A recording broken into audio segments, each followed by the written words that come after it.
Pour tout savoir sur les artistes féminins, branchez tous les samedis sur Kingdom FM, l'émission Samedi en folie. Mary Stéphanie Laguerre et Mickenson Juste aura à vous parler d'elle à la rubrique Parlons d'elle.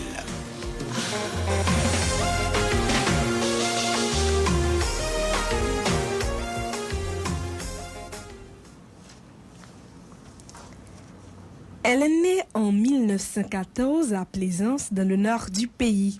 Nommée femme à la guitare, elle aurait pu être une méga star de renommée mondiale avec sa voix rythmique et sa guitare frémissante, sans oublier son charisme. Tiraillée par la misère et la mélodie, elle a quitté très jeune le fin fond des Gonaïves pour s'installer seule définitivement à Port-au-Prince à la conquête de la vie courtoise avec pour seule arme sa voix et sa guitare. Très vite, elle va trouver sa bonne étoile aux yeux du célèbre peintre haïtien Alix Roy, se trouvant en admiration devant la vedette euphorique en live en plein jour. Ce qui est quasiment difficile pour ne pas dire impossible aujourd'hui.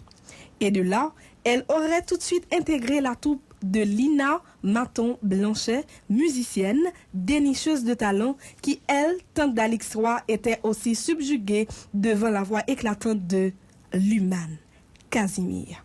Oui, Lumane Casimir, la première vedette du chant en Haïti.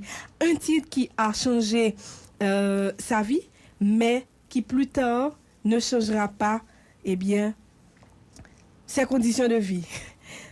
Marginalisée, toujours fauchée, au sens littéral du terme, jusqu'à ce que la mort vienne lui arracher la vie trop prématurément. Nombreux sont ceux et celles qui ont rendu hommage à Lumane au cours des 50 dernières années.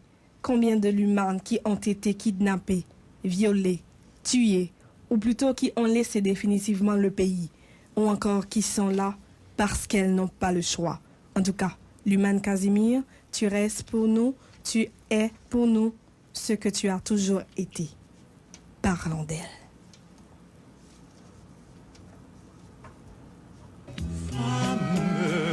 Parlons d'elle.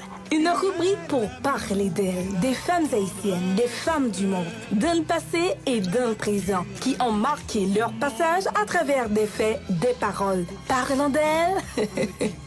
Billboard des femmes. Billboard des femmes. Billboard des femmes.